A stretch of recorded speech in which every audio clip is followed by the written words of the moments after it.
Baiklah tuan-tuan dan puan-puan, mengumumkan ketibaan yang berbahagia Datuk Wira Dr. Ashraf Wajdi bin Datuk Dusuki, pengurusi MARA diiringi div-div jemputan. Hadirin diminta berdiri serta memberikan tepukan yang paling gemuruh.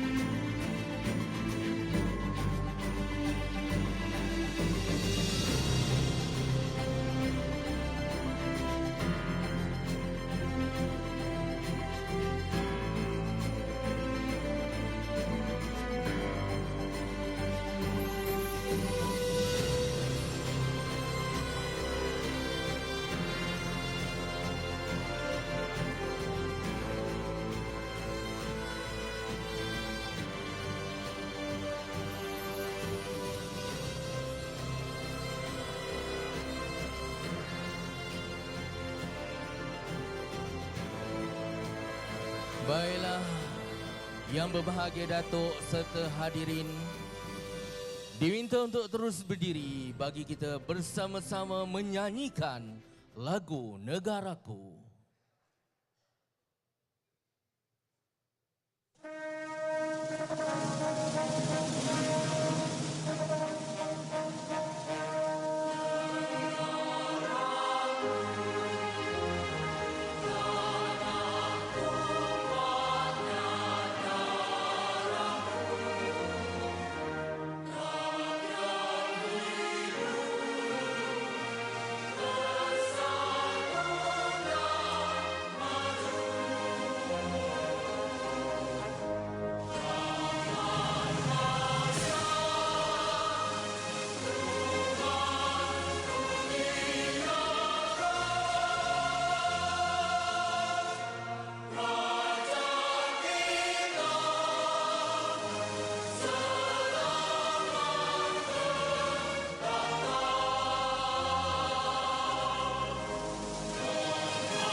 Yang berbahagia Datuk serta hadirin dipersilakan duduk.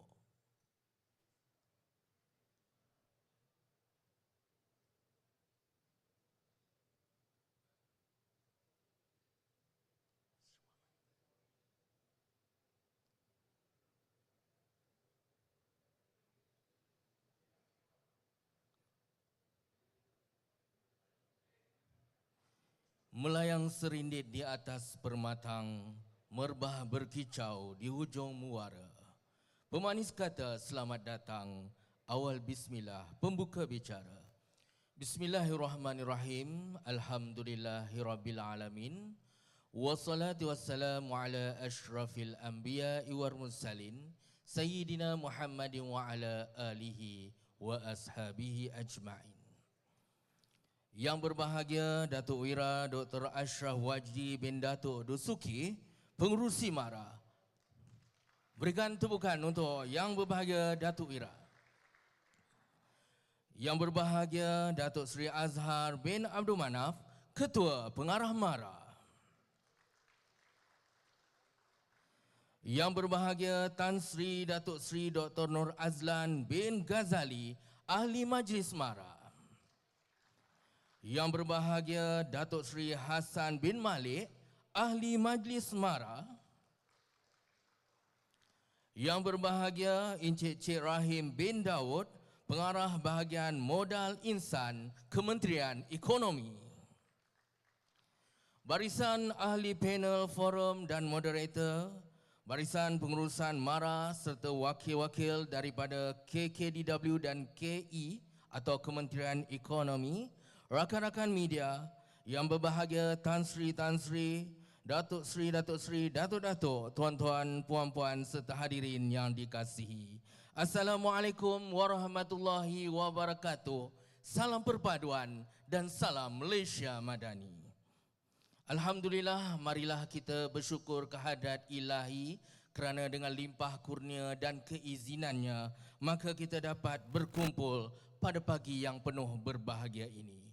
Selamat datang ke Simposium Kongres Ekonomi Bumiputra 2024. Bunga mawar cantik tersemat di petik gadis di tepi titi.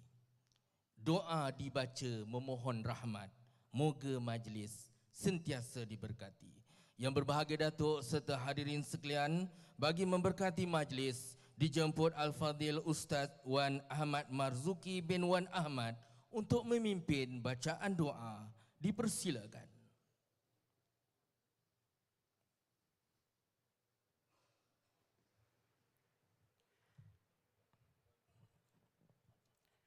إلى راض النبي محمد صلى الله عليه وسلم وإلى كافة الأنبياء والشهداء والصالحين وأن الصحابة أجمعين وتابع التابعين لهم بإحسان إلى يوم الدين لهم الفاتحة. أعوذ بالله من الشيطان. بسم الله. الحمد لله رب العالمين مالك يوم الدين إياك نعبد اهدنا الصراط المستقيم صراط الذين غير المغضوب أعوذ بالله من الشيطان الرجيم. بسم الله الرحمن الرحيم. الحمد لله رب العالمين والصلاة والسلام على أشرف الأنبياء والمرسلين وعلى آله وصحبه أجمعين. اللهم صل وسلم على سيدنا محمد طب القلوب ودوائها وعافية الأبدان وشفائها ونور الأبصار وجلائها وعلى آله وصحبه وسلم تسليما كثيرا برحمتك يا أرحم الراحمين. أصبحنا على فطرة الإسلام وكلمة الإخلاص وعلى دين نبينا محمد صلى الله عليه وسلم وعلى ملة أبينا إبراهيم حنيفا وما كان من المشركين. Ya Malikal Mulk, Tuhan yang maha memiliki segala kekuasaan, kami merafakkan rasa kesyukuran kepadamu kerana telah mengizinkan kami untuk mengadakan simposium Kongres Ekonomi Bumiputra pada pagi yang berbahagia ini. Ya Ahadus Samad, Tuhan yang satu-satunya tempat kami memohon, pada saat dan detik ini kami hulurkan tangan pengharapan memohon ihsan dan pimpinanmu agar engkau kurniakan kepada kami iman yang sempurna, keyakinan yang benar, lidah yang sentiasa menyebut namamu, akal yang cerdas, tubuh badan yang sihat dan hati yang tenang dalam melaksanakan urusan kehidupan dan pekerjaan kami. Ya Razak, Ya Fattah, Tuhan yang maha pemberi kurnia, kurniakanlah kepada kami kesabaran, ketabahan, semangat kerjasama yang tinggi dalam sebuah pasukan, semangat juang yang tidak mengenal erti putus asa dalam memikul tanggungjawab sebagai hamba dan khalifahmu. Seterusnya ya Allah, berusaha menyumbang tenaga dan kepakaran demi meningkatkan kualiti pendidikan dan memperkasakan ekonomi Bumiputra. Ya Qadirul Muqtadir, Tuhan yang maha berkuasa atas segala-galanya, jadikanlah simposium kami satu kejayaan bagi merangka hala tuju dan pendekatan baharu dalam memperkasakan ekonomi Bumiputra. Berkatilah segala usaha kami dalam mendukung cita-cita kami dalam membangun generasi madani dengan penghayatan nilai-nilai murni. Rabbana hab lana min azwajina wa dhurriyyatina qurrata a'yunin waj'alna lil muttaqina imama. Rabbana atina fid dunya hasanah wa fil akhirati hasanah wa qina azaban nar. وصلى الله على سيدنا محمد وعلى آله وصحبه وسلم والحمد لله رب العالمين. Minna wa minkum taqabbal ya karim. Amin amin ya rabbal alamin. Terima kasih diucapkan kepada Ustaz Wan Ahmad Marzuki atas pimpinan bacaan doa sebentar tadi. Mudah-mudahan majlis kita akan berada di bawah lembayungnya dari awal hingga akhir. Yang berbahagia Datuk serta hadirin yang dikasihi, Kongres Ekonomi Bumiputera pertama pada tahun 1965 bukan sahaja telah menggagaskan pelbagai strategi dan inisiatif penting bagi menggerakkan agenda Bumiputera, tetapi pada masa yang sama turut melahirkan pelbagai institusi bermakna buat orang Melayu Bumiputera seperti MARA, UDA, FELDA, RISDA dan FEKRA. Sehinggalah Kongres Ekonomi Bumiputera yang diadakan pada tahun 2020, kita melihat bahawa masih ada keperluan untuk agenda Bumiputera diberikan wajah dan semangat baharu dengan pelbagai rencana dan perancangan yang lebih strategik dan berkesan bagi memperkasakan lagi ekonomi Bumiputera sebagaimana termaktub dalam perkara 153 Perlembagaan Persekutuan. Justru atas inisiatif inilah Majlis Amanah Rakyat yang merupakan agensi di bawah Kementerian Kemajuan Desa dan Wilayah bersama-sama dengan Kementerian Ekonomi akan menganjurkan Kongres Ekonomi Bumiputera 2024 bermula pada 29 Februari sehingga 2 Mac 2024 di PICC Putrajaya. Untuk makluman semua juga, Kongres ini bertujuan mencadangkan hala tuju serta pendekatan baharu agenda pemerkasaan Bumiputera yang lebih adil, saksama dan inklusif. Di samping itu juga, ia akan turut mencadangkan pendekatan yang lebih menyeluruh dalam membuat penilaian mengenai pembangunan termasuk tahap penyertaan dan kawalan ekonomi Bumiputera. Bertemakan positif, progresif, inovatif, KEB 2024 adalah landasan penting dalam mencari jalan lebih serius bagi memperkasakan ekonomi Bumiputera. Pada masa yang sama, Kongres ini boleh memperkasakan Bumiputera dalam aspek teknologi baharu dan plan futuristik untuk generasi akan datang.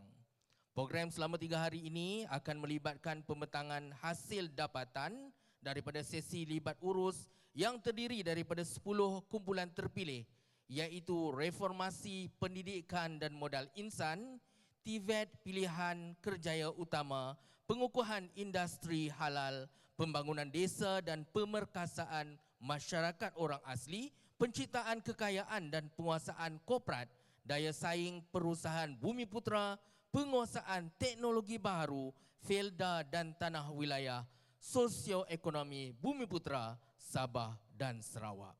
Dan kesemua dapatan ini akan dirangkumkan menjadi satu resolusi dalam menetapkan hala tuju dan pendekatan baharu agenda Bumiputera. Seperti mana yang kita telah sedia maklum, sektor pendidikan dan keusahawanan cukup sinonim, malah terkait rapat dengan MARA. Justru Simposium Kongres Ekonomi Bumiputera 2024 pada hari ini akan merangka hala tuju dan pendekatan baharu bagi memperkasa ekonomi Bumiputera menerusi kluster reformasi pendidikan dan modal insan serta kluster daya saing perusahaan Bumiputera. Apa yang paling penting, simposium ini merupakan platform kepada para peserta untuk berdialog, memberi input serta nilai tambah bagi manfaat pendidikan dan ekonomi Bumiputera sekaligus meneruskan momentum serta menyemarakkan aspirasi perjuangan Bumiputera menjelang Kongres Ekonomi Bumiputera yang akan berlangsung 5 hari lagi. Pelangi bersinar di tengah garis, sungguhlah cantik tidak terperi. Tibalah sudah agenda majlis, madah ucapan daripada pengerusi. Yang berbahagia Datuk serta hadirin yang dikasihi, sebelum kita berdialog, memberi input, memberi idea serta nilai tambah, apa kata kita bersama-sama mendengar ucapan daripada yang berbahagia Datuk Wira Dr. Ashraf Waji bin Datuk Dusuki, pengerusi MARA. Dengan segala hormatnya dipersilakan.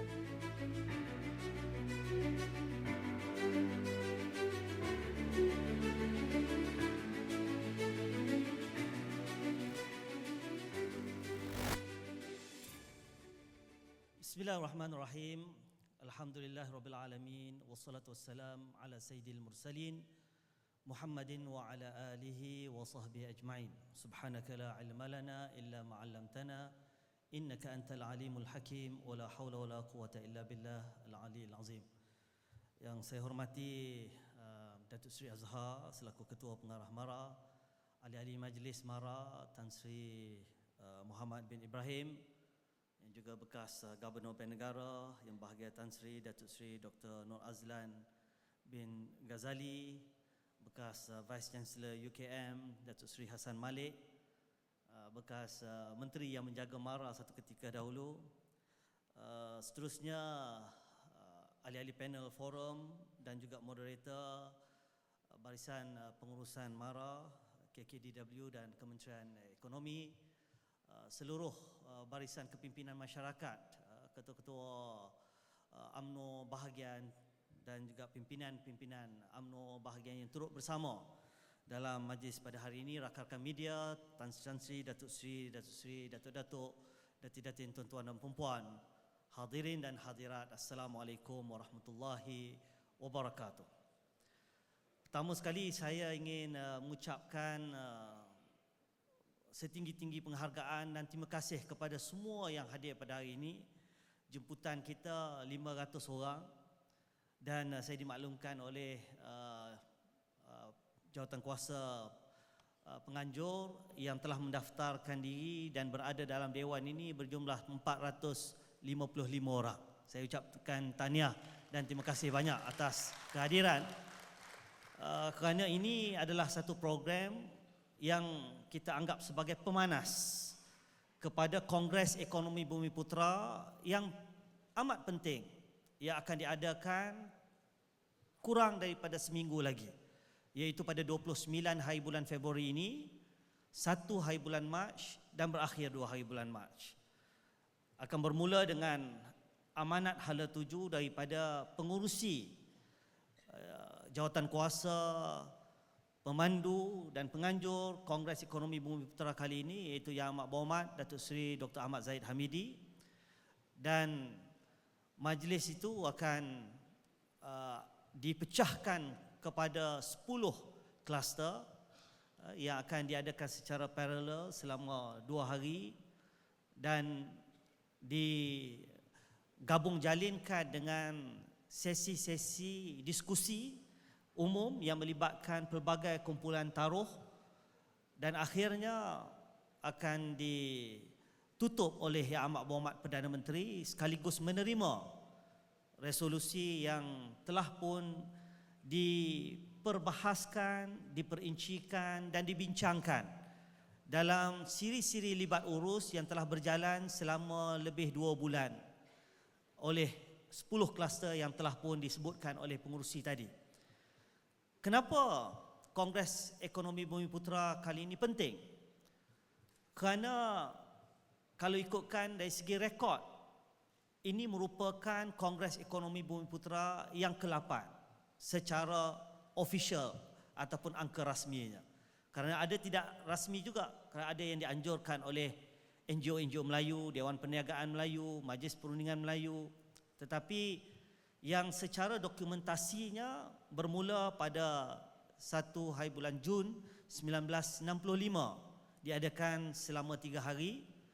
Itu yang pertama, dan kemudiannya pada 1968 dan diadakan pula sejurus selepas dasar ekonomi baru berakhir pada 1991, iaitu pada 1992, dan kemudian tahun 1999, 2018, 2019, yang terakhir sekali 2020. Ini semua adalah kongres-kongres yang dianjurkan secara rasmi oleh kerajaan. Dan semuanya berpaksikan kepada satu matlamat yang sama. Bagaimana kita nak melihat dan merangka strategi yang terbaik untuk kita mengangkat agenda ekonomi sosial Bumiputera sebagaimana yang termaktub di dalam Perlembagaan Perkara 153. Seharusnya Kongres Ekonomi Bumiputera ini tidak perlu pun dipolemikkan oleh segelintir yang melihatnya secara sinis, seolah-olah ini akan menafikan bukan Bumiputera ataupun rakyat secara keseluruhannya. Hakikatnya bila kita bercakap soal Bumiputera, kalau kita melihat statistik yang mutakhir yang dikeluarkan oleh Jabatan Statistik Negara, 70.1% rakyat Malaysia hari ini terdiri pada Bumiputera. Dan bila kita bercakap soal Bumiputera, kita bukan menafikan hak bukan Bumiputera. Kerana yang ingin kita fokuskan bagaimana soal strategi mengangkat martabat dan memperkasakan agenda rakyat majoriti ini dapat kita laksanakan dengan benar-benar berkesan oleh kerajaan terutamanya. Sebab itu daripada awal lagi Datuk Seri Dr. Ahmad Zahid Hamidi selaku pengerusi Kongres Ekonomi Bumiputera menyatakan dengan jelas bahawa kongres ini tidak harus secara top down ataupun pendekatan daripada atas ke bawah. Pendekatannya mestilah daripada bawah ke atas. Itu sebab kita laksanakan siri-siri libat urus di seluruh negara oleh setiap kluster-kluster yang terkait dengan pelbagai aspek yang menyentuh soal agenda ekonomi Bumiputera. Apabila kita menyebut soal ekonomi Bumiputera, dia bukan terbatas kepada soal ruang lingkup ekonomi semata-mata, dia juga melangkaui perkara-perkara asas termasuk soal pendidikan. Kerana inilah semangat ataupun roh Kongres Ekonomi Bumiputera apabila dicadangkan sebenarnya dari segi sejarahnya pada tahun 1964 di dalam Perhimpunan Agung UMNO. Waktu itu Tun Razak sendiri yang membawa usul di dalam perbahasan usul ekonomi akan keperluan untuk mengadakan sebuah program yang boleh kita memfokuskan berkenaan dengan agenda ekonomi pada waktu itu, dan pada waktu itu juga mengambil semangat daripada anggota ataupun ahli-ahli mesyuarat Perhimpunan Agung UMNO pada waktu itu untuk mewujudkan satu institusi yang akhirnya dikenali sebagai MARA, sebagai institusi yang penting untuk mengangkat martabat agenda Bumiputera dan Melayu. Itu sebab setahun selepas daripada itu, tahun 1965 diadakan Kongres Ekonomi Bumiputera, hasil daripada resolusi yang dibawa oleh Perhimpunan Agung UMNO itu, yang dibawa oleh Tun Abdul Razak dan diserahkan kepada Tunku Abdul Rahman. Dan daripada 69 resolusi tahun 1968 itu, salah satunya adalah untuk mengubah ataupun menjenamakan semula dan memperkasa institusi yang dikenali sebagai RIDA, Rural Industrial Development Agency, kepada MARA atau Majlis Amanah Rakyat. Dan secara rasminya MARA ditubuhkan pada 1 Jun 1966, setahun berikutnya. Dan hari ini alhamdulillah saya ucap terima kasih kepada Dewan Perniagaan Melayu dan juga banyak NGO-NGO Melayu yang saya lihat keluarkan kenyataan dan dalam siri-siri libat urus menyatakan keperluan untuk kerajaan memperkasakan institusi terbesar orang Melayu ini. Kenapa saya mengatakan institusi terbesar orang Melayu? Kerana hari ini MARA bukan sekadar, kalau kita melihat MARA ini daripada perspektif MRSM semata-mata. Saya ingin kongsikan MARA secara besarnya ataupun ekosistemnya, yang bukan saja memfokuskan kepada soal pendidikan tetapi juga soal ekonomi dan juga pelaburan. Dan ini penting supaya kita mempunyai perspektif yang sama berkenaan dengan keperluan untuk kita melihat dan kita merasa bangga bahawa institusi ini adalah institusi Melayu yang punya impak dan dampak yang begitu besar kepada kebangunan anak-anak dan orang Melayu dan Bumiputera secara keseluruhannya. Tidak kalau kita lihat dalam konteks pendidikan, sejak kita ditubuhkan, MARA telah berjaya membangunkan dalam ekosistem MARA lebih daripada 1.1 juta pelajar yang melalui program ataupun proses pendidikan di bawah institusi pendidikan MARA daripada MRSM sehinggalah ke peringkat universiti. Kalau kita lihat dalam konteks pendidikan saja, MARA ada dua aliran penting selain pada MRSM yang memfokuskan kepada pelajar-pelajar di peringkat menengah. Pertama adalah aliran kemahiran dan vocational. Bermula daripada Giat Mara yang mempunyai jaringan di semua parlimen-parlimen. Bahkan ada parlimen-parlimen yang lebih daripada 2 pusat Giat Mara. Sebab itulah keseluruhannya Giat Mara ketika ini mempunyai 231 pusat Giat Mara. Daripada Giat Mara, pelajar-pelajar boleh terus ataupun boleh sambung ke peringkat institusi kemahiran Mara, IKM. Daripada IKM boleh pergi ke Kolej Kemahiran Tinggi Mara, sehinggalah kepada universiti yang memfokuskan soal teknikal. Kalau di Jepun dia tak sebut technical, dia sebut professional dan vocational. Kerana dia menganggap bahawa semua bidang-bidang kemahiran ini adalah bidang-bidang profesional.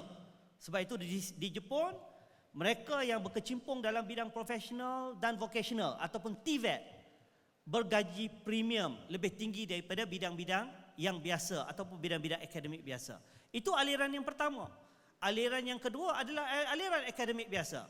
Daripada Kolej Mara kepada Kolej Profesional Mara kepada Kolej Politek Mara, dan kita mempunyai satu lagi universiti, iaitu Universiti Politek Malaysia, yang mana VC-nya hari ini pun ada di hadapan kita, seorang anak muda, tak sampai lagi umur 50 tahun, seorang yang aktif, cergas, juga daripada anak Mara juga, ya. Jadi sebab itulah kita hari ini boleh berbangga sebenarnya ramai anak-anak Mara yang berjaya di pelbagai peringkat.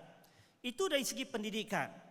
Bila kita bercakap soal keusahawanan, sebenarnya daripada awal penubuhan Mara sehingga sekarang kita telah berjaya melahirkan dari segi rekod kita lebih daripada 1.19 juta usahawan-usahawan. Ya. Itu sebab kita harus melihat Mara ini dalam ekosistemnya yang luas dan mencangkup bukan saja aspek pendidikan tetapi juga ekosistem dalam konteks pembangunan ekonomi dan usahawan. Kerana inilah yang dihasratkan oleh Tun Razak apabila dalam ucapannya di Perhimpunan Agung UMNO 1964, dia menyebut bahawa tidak ada jalan pintas untuk membantu dan mengangkat martabat anak-anak Melayu melainkan dengan kita memberikan mereka ilmu dan kemahiran bagaimana mereka hendak berniaga dan membangunkan ekonomi mereka. Itu sebab itu dijalankan dalam bentuk institusi Mara yang ditubuhkan pada 1966. Cuma apabila kita berlihat ke hadapan, apakah kita sudah cukup merasa selesa dengan pencapaian dari segi angka-angka yang saya kongsikan hari ini? Berapa ramai yang sudah pun melalui proses MRSM? Kalau saya tanya dalam dewan ini, sudah tentu mesti ada, kan? Kalau baling batu bak kata Tan Sri Nur Azlan kepada rakyat Malaysia keseluruhannya, mesti ada yang terkena di atas kepala yang mendapat manfaat daripada Mara. Tidak kira secara langsung ataupun tidak langsung, sama ada dia sendiri ataupun keluarganya sendiri ataupun keluarga yang terdekat. Betul atau tidak? Ini realitinya. Sebab itulah apabila kita bercakap soal bergerak ke hadapan dalam konteks Kongres Ekonomi Bumiputera ini, di peringkat Mara, kita bersama dengan ahli majlis dan pengurusan, kita telah meletakkan satu pendekatan baru dalam kita menjajarkan ataupun realign pendekatan dan juga hala tuju Mara. Kita tidak boleh hanya berbangga dengan angka-angka yang kita namakan sebagai output. Kita harus melihat dari segi dampak, impak dan juga outcome-nya. Itu sebab kita memperkenalkan apa yang kita panggil sebagai 3P. Ya? Apa yang dimaksudkan dengan 3P ini? Iaitu strategi jangka panjang yang harus kita menilai, merangka strategi dan juga mengawal selia dan juga melihat keberkesanannya. P yang pertama seperti mana yang kita tahu, inilah objektif Mara daripada awal penubuhannya. Untuk memastikan lebih ramai anak-anak Melayu menyertai, berpartisipasi dalam pelbagai sektor-sektor ekonomi. Ini yang disebutkan P yang pertama sebagai penyertaan. Kita boleh bangga penyertaan anak-anak Melayu dalam bidang perubatan, bidang sains umpamanya. Yang kalau boleh saya kongsikan, sejak kita ditubuhkan, kita telah melahirkan lebih daripada 14,000 doktor-doktor yang lahir daripada institusi MARA, sama ada melalui program penganjuran yang kita hantar ke universiti-universiti luar negara ataupun di dalam negara. Kita boleh berbangga melahirkan 24,537 pakar-pakar ekonomi, pakar-pakar dalam bidang perniagaan, melahirkan 22,592 mereka yang terlibat dalam pelbagai aspek kejuruteraan umpamanya. Ini dari segi penyertaan. Tetapi kita harus melangkah ke satu lagi tahap untuk menilai sejauh mana keberkesanannya MARA dan juga agenda Bumiputera ini, bukan sekadar dari segi penyertaan, tetapi P yang kedua adalah dari segi pemilikan. Sejauh mana orang Melayu Bumiputera, mereka ini terlibat secara langsung dalam bidang keusahawanan dalam sektor-sektor yang terkait dalam konteks profesional tadi. Kalau mereka doktor umpamanya, apakah mereka mempunyai klinik-klinik mereka sendiri? Kalau mereka engineer dalam bidang otomotif, apakah mereka terlibat dalam bidang keusahawanan dalam sektor tersebut? Dalam konteks itu, kita harus menilai sejauh mana peratus pemilikan orang Melayu dan Bumiputera dalam pelbagai sektor-sektor ekonomi, terutamanya sektor-sektor strategik negara. Dan P yang ketiga, iaitu dalam konteks penguasaan. Kalau kita bercakap soal penyertaan, pemilikan, akhirnya apakah kita sudah boleh rasa bangga dalam sektor-sektor terbabit kita menguasainya? Kalau menguasai berapa peratus? Kalau ketika ini kita baru menyertai ataupun baru memiliki 4-5%, apakah sasaran kita dalam bidang perubatan ataupun kesihatan umpamanya kita boleh melangkah ataupun naik sehingga ke 10%, 20% sebagainya? Apakah kita menguasai jaringan ataupun rantaian ekonomi dalam sektor-sektor tersebut?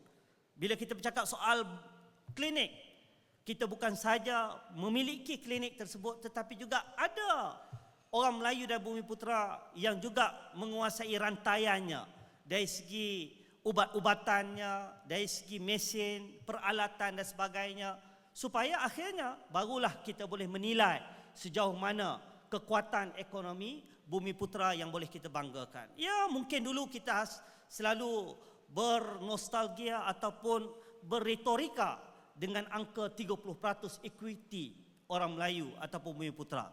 Sejauh mana equity itu benar-benar bersifat realistik dari segi angkanya ataupun hanya sekadar omongan yang menyelerakan halwa telinga kita semata-mata. Jadi inilah antara perkara-perkara yang penting untuk kita lihat.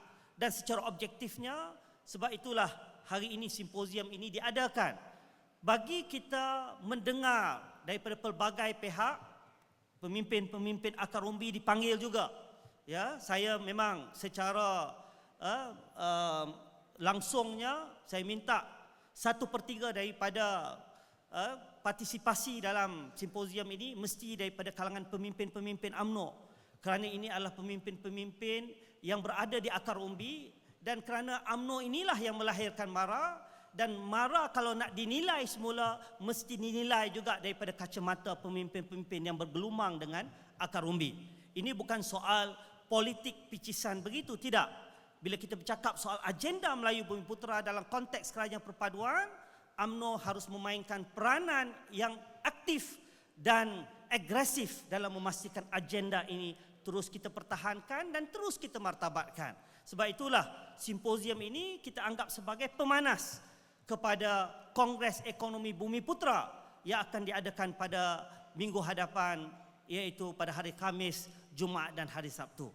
Jadi saya secara rasmi juga ingin menjemput yang datang ke simposium ini untuk turut hadir dalam Kongres Ekonomi Bumiputera yang amat penting dalam konteks kita menggarap dan juga merencanakan strategi dan agenda Bumi Putra dalam ruang lingkup zaman yang telah berubah hari ini, apatah lagi untuk 10-20 tahun akan datang. Kita tidak lagi boleh membicarakan hanya sektor-sektor yang mungkin relevan pada zaman kita dan zaman sebelumnya, tetapi sektor-sektor baru yang perlu diterokai oleh orang Melayu dan Bumi Putra, termasuk dalam bidang-bidang strategik baru seperti AI, IR 4.0, IoT, sumber daya yang baru seperti dalam bidang solar. Kalau di China, mereka tidak lagi membicarakan soal EV, tetapi mereka membicarakan soal REV, Renewable Energy Vehicle. Jadi ini antara sektor-sektor yang perlu kita garapkan dalam kita memperbahaskan secara tuntas. Medan yang ada ini gunalah sebaik-baiknya. Saya selaku pengurusi MARA, kita terbuka. Sebab itu kita adakan majlis hari ini untuk kita mendengar. Bukan saja sekadar kita pergi turun ke bawah dan libat-libat urus, tetapi hari ini sebagai hari yang penting untuk kita dibuka gelanggang ini untuk menerima pelbagai pandangan-pandangan yang mungkin ada pandangan-pandangan yang kita terlepas pandang dalam siri-siri libat urus untuk kita telitikan dan kita angkat dalam Kongres Ekonomi Bumi Putra. Seperti yang disebut oleh pengurusi tadi, simposium ini kita khususkan kepada dua sektor penting yang terkait dengan MARA sebagai institusi orang Melayu, iaitu sektor reformasi pendidik modal insan dan juga pendidikan, dan juga sektor perusahaan orang-orang Melayu dan Bumi Putra yang terkait dengan pembangunan usahawan. Saya ucap terima kasih kepada Ketua Kluster Tan Sri Nur Azlan yang mempelopori agenda siri-siri libat urus di peringkat bawah, dan juga Datuk Hafsah selaku Ketua Kluster Perusahaan Baru dan juga Pembangunan Usahawan Bumi Putra, dan mudah-mudahan ada manfaatnya dalam pertemuan kita hari ini, dan insya-Allah kita akan angkat suara-suara yang kita simpulkan dan rumuskan dalam program hari ini ke Kongres Ekonomi Bumi Putra pada minggu hadapan. Sekali lagi saya ucap terima kasih kepada semua yang hadir, terima kasih kepada sekretariat khususnya MARA. Sebelum saya terlupa, inilah kali pertama dalam sejarah Kongres Ekonomi Bumi Putra MARA diberikan amanah sebagai sekretariat penganjur bagaikan sirih pulang ke gagang. Saya ucapkan terima kasih kepada Yang Amat Berhormat Perdana Menteri dan juga Timbalan Perdana Menteri kerana memberikan amanah dan tanggungjawab ini kepada institusi yang lahir daripada rahim Kongres Ekonomi Bumi Putra, dan hari ini setelah lebih daripada 5 dekad kita menganjurkan pula program yang menjadi jiwa dan roh orang Melayu dan Bumi Putra, bukan hanya untuk generasi kita tetapi juga generasi akan datang. Saya sudahi dengan kata-kata daripada satu pujangga Arab yang disebutkan supaya kita jangan sekali-kali terasa putus asa dengan apa juga yang kita lakukan hari ini, dan kita anggap bahawa apa juga perencanaan hari ini, insya-Allah kenyataannya pada hari esok. Kata-kata itu yang saya boleh nukilkan, inna haqa'iqul yaum kanat ahlamul ams wa ahlamul yaum hiya haqa'iqul ghad. Sesungguhnya kenyataan hari ini merupakan mimpi yang kita tanam semalam, dan mimpi yang sama-sama kita tanam hari ini insya-Allah kenyataannya pada hari esok untuk kita sama-sama tinggalkan kepada anak cucu kita generasi akan datang. Sekian, wabillahi taufiq wal hidayah. Wassalamualaikum warahmatullahi wabarakatuh. Demikianlah tadi ucapan yang berbahagia Datuk Ira Dr. Ashraf Wajdi bin Datuk Dusuki, pengurusi MARA. Semoga segala intipati dalam ucapan sebentar tadi akan menjadi azimat dan pedoman kepada kita untuk terus istiqamah memastikan obor api perjuangan Bumi Putra terus kekal membara.